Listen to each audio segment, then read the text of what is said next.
Fora do script. Fora do script. Fora do script. Fora do script. Fora do script.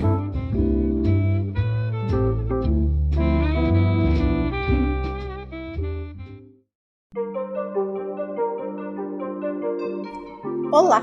Estamos de volta com o nosso podcast Fora do Script e nesse episódio vamos continuar no tema do anterior, que é sobre fazer cinema. Agora temos mais em perspectiva o trabalho do roteirista e por isso escolhemos um documentário sobre Nora Ephron chamado Tudo é Cópia em cartaz no HBO e apresentando Os Ricardos, filme de ficção sobre o lendário programa I Love Lucy em cartaz no Prime Video.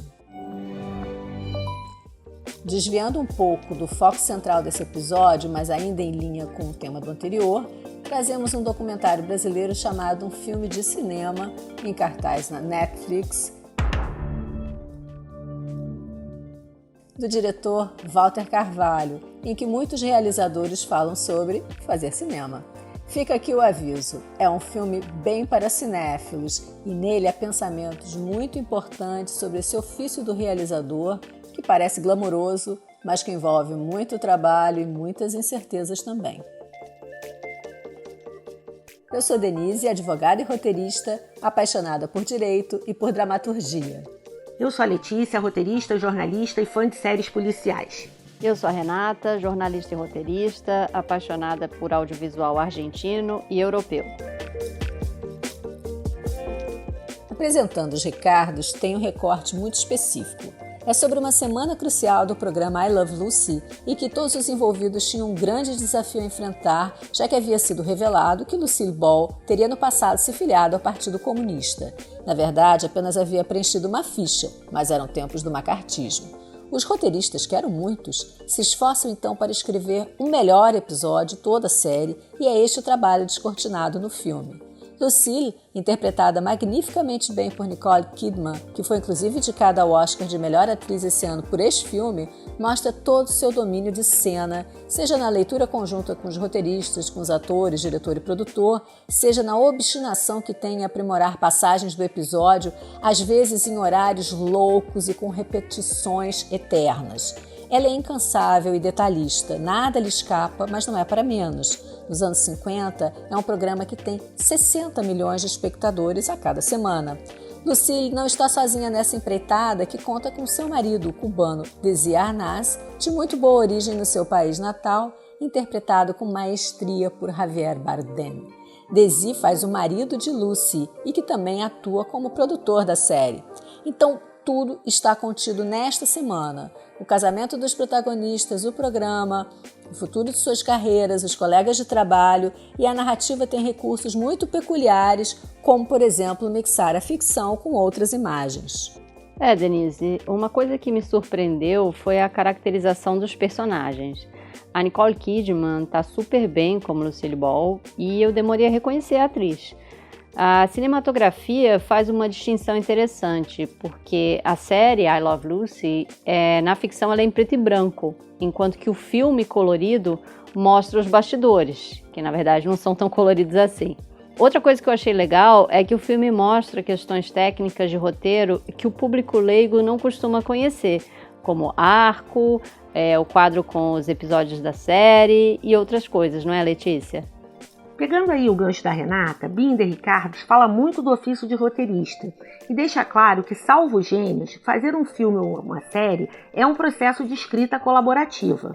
É evidente que a Lucille Ball, com todo o talento dela como atriz, com a competência de quem fez aquilo repetidas vezes e toda essa experiência de fazer comédia, ela consegue pegar o texto e rapidamente identificar o que funciona, o que não funciona, se o timing da comédia está certo ou não está, se as piadas vão fazer rir. Mas para poder chegar a esse ponto, ela precisa ter um texto na mão. E esse texto ele é fruto do trabalho dos roteiristas, que pegam um tema e desenvolvem histórias. Então, eu vou deixar uma dica aqui. Desconfie um pouco de quem diz que é possível você contar uma história sem ter história para contar. Olha, eu vou confessar que eu esperava mais comédia e menos drama. Eu acho que o filme tem muita discussão de relacionamento, né, vulgo DR. E a Lucille Ball, ela é bem geniosa no filme. Talvez para mostrar que um ícone da comédia não é aquela pessoa que a gente espera ser divertida 24 horas por dia. Além disso, o filme também mostra questões femininas, né? Como essa questão da mulher ser profissional, esposa, mãe, ou ter que abdicar de um papel principal para poder viajar com o marido, por exemplo, né? Agora, o que mais me surpreendeu no filme foi mostrar que a Lucille Ball não era só uma atriz muito engraçada de sitcom, mas também uma atriz com muito talento para fazer drama. Como a Denise já falou, o Binder Ricardos ele trabalha com a ideia do recorte, que é um conceito também importante quando você está escrevendo. Você não pode escrever a vida inteira de uma pessoa que não vai caber num filme. Então você provavelmente vai escolher um determinado período entre tanto e tanto. Aqui eles escolheram essa semana, que é uma semana que, em tese, gira em torno de um fato absolutamente banal. A protagonista engravidou. O óbvio, a personagem vai engravidar. Pois é, mas acontece que a gente está falando de uma época em que realmente não pegava muito bem uma mulher grávida aparecendo nos lares, né, da tradicional família americana no horário nobre, com as crianças ali reunidas na sala. Isso talvez levasse a perguntas e alguém descobrisse que os bebês não nascem da cegonha. Então os patrocinadores ficam horrorizados com a ideia da Lucy aparecer grávida na série. E é em torno disso que vai girar essa semana. E ver hoje mostra como, de alguma maneira, infelizmente, se evoluiu muito, né? A gente não precisa mais esconder gravidez, esconder como nascem os bebês. O documentário sobre Nora Ephron revela o talento de outra mulher admirável, uma jornalista que chegou muito cedo às redações numa época em que as mulheres eram bem raras nesse ambiente e que fez muito sucesso com suas crônicas em que fazia uma evasão da própria privacidade, o que depois passou a fazer como escritora também e muito, muito antes do que hoje se faz nas redes sociais. Era falando de si sem pudor que Nora chegava aos corações e mentes dos seus leitores.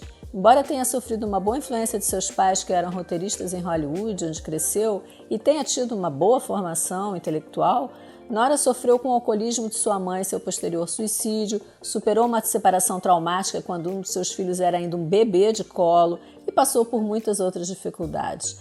Tudo isso virou material para seus livros e um deles, que é sobre a sua separação do segundo marido, virou um filme lançado em 1986 com o roteiro dela mesma e com ninguém menos do que Meryl Streep e Jack Nicholson como protagonistas. O filme é A Difícil Arte de Amar, que foi um sucesso e que infelizmente não está disponível em streaming. Eu li o livro e também posso dizer que o filme não deixa a desejar. O documentário mostra também o lado vanguarda de sua personalidade e sua vida divertida com os amigos em Nova York, cidade que amava e que escolheu para viver, e uma trajetória marcada por aquilo que sabia fazer com ninguém: prospectar as relações humanas. Harry, Sally, Mensagem para Você, Julie e Julie, Sandra Mendes, memoráveis. Tal qual apresentando Ricardos, esse documentário mostra como qualquer obra do audiovisual é fruto da colaboração de muitas pessoas. É verdade, Denise. Agora, o curioso é que quando a Nora fez Julie e Julia, ela já estava doente, mas várias pessoas não sabiam disso. O Julie e Julia, aliás, é um filme que eu achei uma delícia de assistir. Agora, em 2022, vai completar uma década sem a Nora Ephron. E a pergunta que ela deixa, e que eu achei muito interessante, é do que a gente vai sentir falta quando a gente morrer. Parece estranho pensar nisso, mas o Rui Guerra, em um filme de cinema, nos lembra que é só na morte que a gente aprende o significado da vida. Parece até que os dois filmes dialogaram, não é, Denise? Para falar de um filme de cinema, bem, só vendo o filme.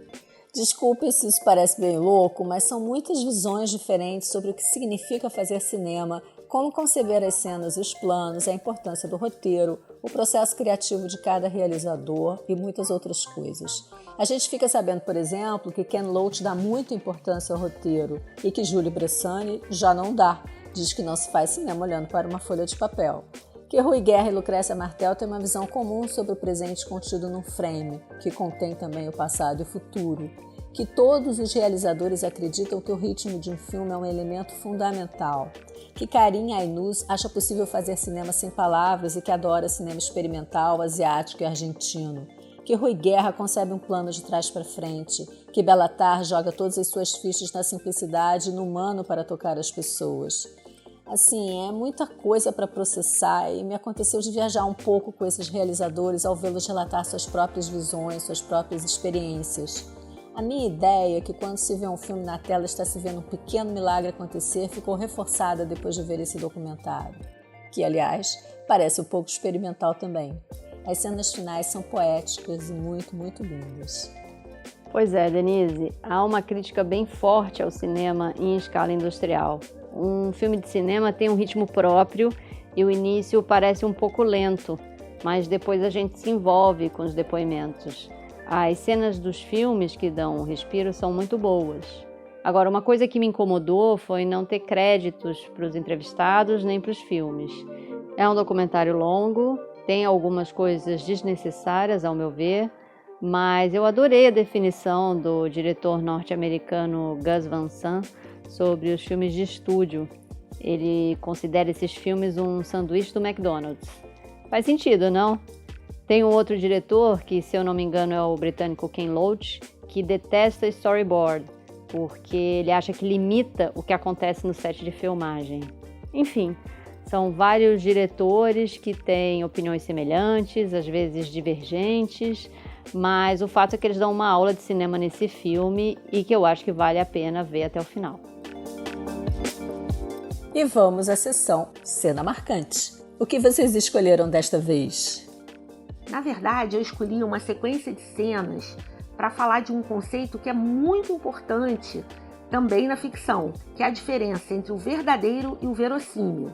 No episódio que eles estão retratando ali nesse momento, a Lucy vai receber para um jantar e ela está botando uma mesa linda e arrumando um vaso de flores. E quando ela está arrumando essas flores, o Rick, que é o marido dela, chega por trás e tapa os olhos dela. E aí o roteiro pedia que ela repetisse alguns nomes masculinos. A própria Lucille, né? A Lucy é a personagem, a Lucille é a atriz. Ela acha isso estranho, porque como é que uma mulher casada e fiel ao marido, naquele contexto ali, né, todo da série, ela não ia reconhecer as mãos do marido? Então, aí está exatamente o ponto da questão. Você pode dizer, ok, na vida real talvez alguém bote as mãos nos meus olhos e eu não saiba quem é, mas naquele contexto não era verossímil. A Lucy certamente reconheceria o marido, então não soaria verossímil. É importante você pensar sobre isso quando você está caracterizando o universo, está caracterizando o ambiente por onde os personagens circulam. Talvez a sala da casa de uma família de classe média não seja exatamente aquilo, ou seja, ela não é verdadeira, mas dentro daquele contexto ela é verossímil. E para a gente que escreve, a importância é a verossimilhança e não a verdade. A famosa cena do orgasmo de Meg Ryan no café não saiu do roteiro de Nora, não é, Renata? É verdade, Denise. Essa é a minha cena marcante do documentário da Nora Ephron. Eu peço desculpas se eu estiver dando um spoiler aqui, mas a cena do orgasmo em Harry Sally não foi escrita pela Nora, mas inventada pela Meg Ryan durante a filmagem. Agora, se foi escrita ou não pela Nora, é lógico que não tira a genialidade dela, né, gente?